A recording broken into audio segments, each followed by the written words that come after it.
Welcome to Devi's kitchen. இன்றைக்கி நம்ம தேவிஸ் கிச்சனில் ஒரு சிம்பிளான ஒரு லஞ்ச் மெனு ரெசிபி தாங்க நம்ம பார்க்க போகிறோம். கேரளா ஸ்டைலில் சாம்பார் ரெசிபியும் அதுக்கு காம்போவாக வெண்டைக்காய் பொரியல் ரெசிபி தான் பார்க்க போகிறோம். வாங்க வீடியோக்குள்ளே போயிடலாம். வீடியோக்குள்ளே போகிறதுக்கு முன்னாடி தேவிஸ் கிச்சனை சப்ஸ்கிரைப் பண்ணுங்கள், சப்போர்ட் பண்ணுங்கள். இப்போ வாங்க நம்ம எப்படி இந்த கேரளா சாம்பார் வைக்கலாம்னு பார்க்கலாம். ஒரு 20 நிமிஷம் நான் ஊற வச்சு எடுத்திருக்கேன். துவரம் பருப்பு 2 கைப்பிடி அளவுக்கு. இப்போ இதை குக்கரில் சேர்த்துக்காங்க. பருப்பு முங்குற அளவுக்கு தண்ணி சேர்த்துக்கலாம். இப்போ பருப்பு ப்ரெஷர் போட்டு விசில் விட்டு எடுத்துக்கோங்க. இப்போ ஸ்டவ் ஆன் பண்ணி ப்ரெஷர் விட்டுக்குங்க. பருப்பு 2 விசில் விட்டு எடுத்துக்கோங்க. 1 நிமிஷம் சிம்மில் போட்டு எடுத்துக்கோங்க. இப்போ பருப்பு வெந்துருச்சு. இப்போ நம்ம வெண்டைக்காயை வதக்கி எடுத்துக்கலாம். எண்ணெய் ஊற்றாமல் வதக்கி அந்த விழுவிழுப்பு தன்மை போகிறதுக்காக வதக்கி எடுத்துக்கோங்க. இப்போ வெண்டைக்காய் வாட்டி எடுத்தாச்சு. இப்போ கம்பைன் பண்ணி கடாய் வச்சுருக்கேன். ஒரு 2 ஸ்பூன் அளவுக்கு எண்ணெய் சேர்த்துக்கோங்க. இப்போ எண்ணெய் காஞ்சதும் 1/4 டீஸ்பூன் கடுகு, 1/4 டீஸ்பூன் ஜீரகம், 1/4 டீஸ்பூன் உளுந்தம்பருப்பு, 1/4 டீஸ்பூன் கடலைப்பருப்பு சேர்த்துக்கோங்க. பொரிஞ்சதும் எல்லாமே இது கூட வெங்காயம் சேர்த்துக்கோங்க. இதை நம்ம வதக்கி விட்டுக்கலாம். இது கூட கொஞ்சம் கருவேப்பிலை. இப்போ இது கூட வெண்டைக்காயும் சேர்த்துக்கோங்க.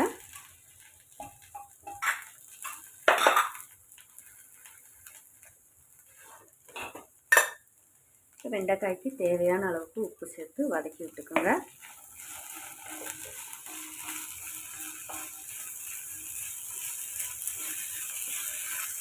ஒரு டீஸ்பூன் மல்லிப்பொடி, 1 டீஸ்பூன் சில்லி ஃப்ளேக்ஸ், 1/4 டீஸ்பூன் மஞ்சள் பொடி. இப்போ நம்ம பொடியெல்லாம் போட்டு வதக்கி விட்டு எடுத்துக்கலாம். இப்போ இது கூட 1 ஸ்பூன் அளவுக்கு தேங்காய் சேர்த்து இறக்கிக்கலாங்க. அருமையான வெண்டைக்காய் பொரியல் ரெடி ஆயிடுச்சுங்க. ரொம்ப டேஸ்ட்டு அருமையாக இருக்குங்க. இது சாம்பார் கூட வச்சு சாப்பிட்றதுக்கு. இப்போ நம்ம அருமையான பொரியல் ரெடி ஆயிடுச்சு. இதே போல் நீங்களும் ட்ரை பண்ணி பாருங்கள். ரொம்ப டேஸ்ட்டு அருமையாக இருக்குங்க வெண்டைக்காய் பொரியல். சாம்பாருக்கு தேவையான காய் கட் பண்ணியிருக்கேன். இப்போ ஒரு பாத்திரத்தில் சேர்த்துக்கோங்க.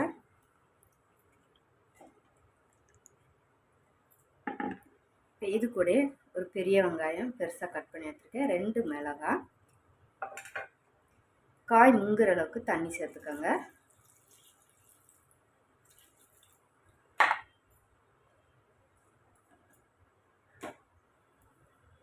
இப்போ ஸ்டவ் ஆன் பண்ணிக்கலாம். ஹை ஃப்ளேமில் வச்சுக்கோங்க. 1/4 டீஸ்பூன் மஞ்சள் தூள், கொஞ்சமாக பெருங்காயத்தூள் சேர்த்துக்கோங்க. இப்போ ஹை ஃப்ளேமில் வச்சுட்டு நல்லா காய ஒரு 5 நிமிஷம் விட்டு எடுத்துக்கோங்க. இப்போ நமக்கு காய் நல்லாவே வெந்திருக்குங்க. ஓரளவுக்கு நமக்கு கத்திரிக்காய் முருங்கைக்காய் வெந்திருக்கு. இப்போ இந்த டைத்தில் நம்ம 2-3 மாங்காய் கட் பண்ணி எடுத்துருக்கேன். அதையும் சேர்த்துக்கோங்க. கொஞ்சமாக பூசணி, இது கூட கொஞ்சம் வெள்ளை பூசணிக்காய், இதையும் சேர்த்துக்கோங்க. இது கூட ஒரு தக்காளி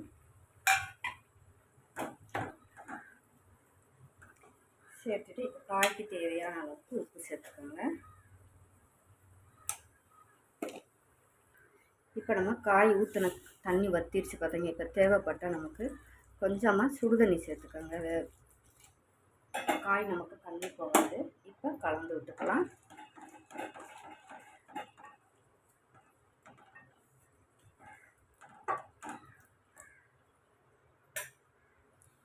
இப்போ 2 நிமிஷம் நல்லா கொதிக்க விட்டுக்கோங்க ஹை ஃப்ளேமில் வச்சுட்டு.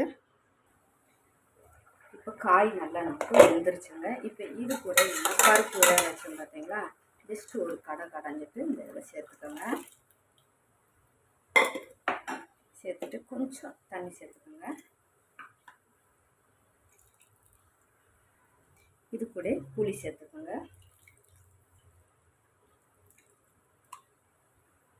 சேர்த்துட்டு கலந்து விட்டுக்கோங்க. கலந்துட்டு இப்போ பருப்பு எல்லாம் கூட ஒரு 2 நிமிஷம் கொதிக்க விட்டுக்கோங்க ஹை ஃப்ளேமில் வச்சு. இப்போ நல்லாவே நமக்கு 2 நிமிஷம் நல்லா பருப்பு அந்த புளி தண்ணி எல்லாமே நல்லா கொதித்து செட் ஆயிடுச்சுங்க. இப்போ இது நமக்கு மசாலா சேர்த்துக்கலாம். இப்போ நம்ம எண்ணெய் ஊற்றிக்கோங்க. நான் தேங்காய் எண்ணெய் எடுத்துருக்கேன் சாம்பாருக்கு. இப்போ இதிலே நான் 3 ஸ்பூன் அளவுக்கு சாம்பார் பொடி, 2 ஸ்பூன் மல்லிப்பொடி, மிளகாப்பொடி, 1/4 டீஸ்பூன் மஞ்சள் பொடி எடுத்துருக்கேன், அதையும் சேர்த்துங்க. மல்லிப்பொடி 3 ஸ்பூன் அளவுக்கு எடுத்துக்கோங்க. சாம்பார் பொடி 2 ஸ்பூனு, மஞ்சள் பொடி 1/4 டீஸ்பூன், மிளகாப்பொடி 1 ஸ்பூன் எடுத்துக்கோங்க.